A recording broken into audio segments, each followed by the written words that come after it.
It was good. You know, it was the first scrimmage. You know, so you kind of expected them to be a little sloppy. Blue did a lot of, you know, starters did a lot of good things. Light years ahead from last year where we were as far as ball movement. I mean, the ball is flying around the floor. It makes us very hard to guard. And from the other side of that, you know, Lawrence and I were trying to figure out, is it our offense or is it our defense? You know, that's just hard to tell. But overall, pretty good. That group obviously has been together. Yeah, they have an amazing advantage. Yeah. Stuff like that. Do you see that on the defensive end too when they play defense? Or yeah, like, you know, little things like high hands, which we went nuts about last year. I think they had, like, in the first scrimmage, they had 7 deflections. Last year, but they would have had 0.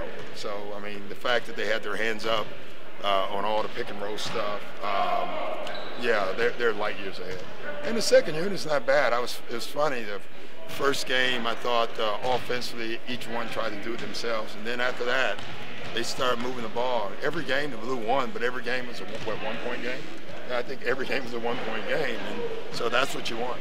Do you have a pretty good idea what your rotations are going to look like, just because you kind of? No, I mean, you know the starters, you know, and that could change. You know, obviously, I've always preferred Matt to be off the bench, but right now he's a better starter for us. You know, so we'll probably keep that. Who could start there instead of him? Oh, we got 100 guys in here that can start there, so I'll pick them. Really, you know, I mean, we got a bunch of guys. We got a lot of threes on our team. But I like Matt in that lineup. So, and the guys with the second unit are great too. So, but the second unit would be, you know, Jordan is the backup. You know, I don't know if that'll change unless someone beats him out. No. You know, Spencer, I'm pretty sure is going to play. Yeah. You know, Jamal, I'm pretty sure is going to play. You know, but then after that, you know, Baby most likely, and we'll see. Any of the new guys stand out to you? Yeah, they've all had spurts. You know, CDR, you just like, he's competitive. You know, he knows how to play. You know, so that's great. You know, CJ is a player.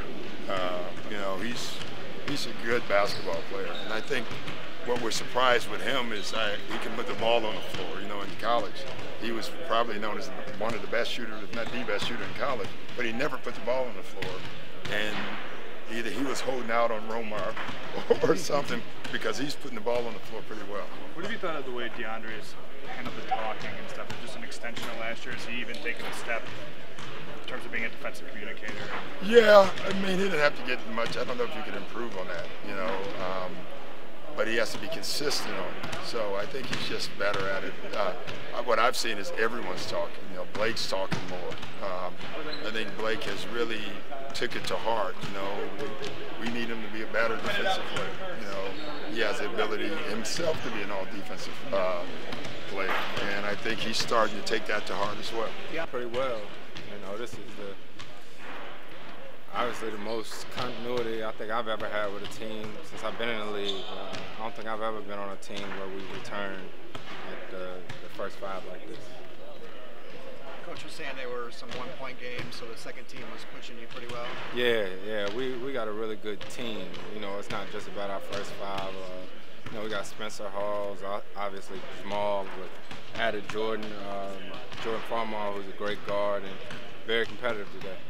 Chris, after 2 days of mostly instruction and shell drills and stuff like that, just to be able to kind of throw the ball out there and get at it. Yeah, it felt good to get up and down again, you know, and have to play, you know, and not so much stop and go, because it helps you really get in shape, but also, you know, you have to get to the next play, and yeah, we play Tuesday.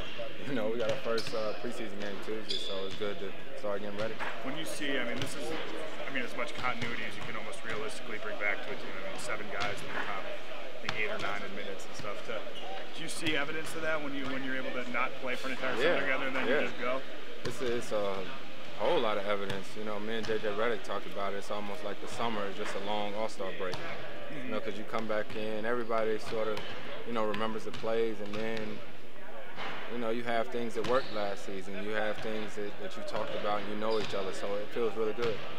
Coach was saying that one of the keys to improve rebounding for the team is for the guards to do a little bit better job.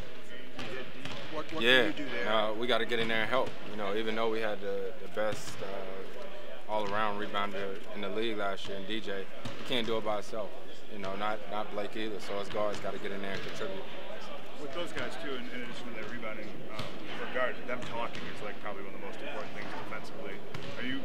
How has DJ been communication-wise? DJ's been outstanding. Has Blake taken a step with he that sure too? has. He sure has. You know, those two guys command our defense. They're in charge. So, you know, myself and the other guards, we're out there, so we can't see what's happening behind us. So, guys are a lot more vocal than ever before, and I think it's going to help them. I think that's probably just because they know the system. Again, I mean, it's another kind of continuity. Yeah, I think guys just more comfortable, understand, you know, that they're leaders of this team, and that, you know, we need that. Chris, talk about how important it is for this team to be like a family. You guys are really tight.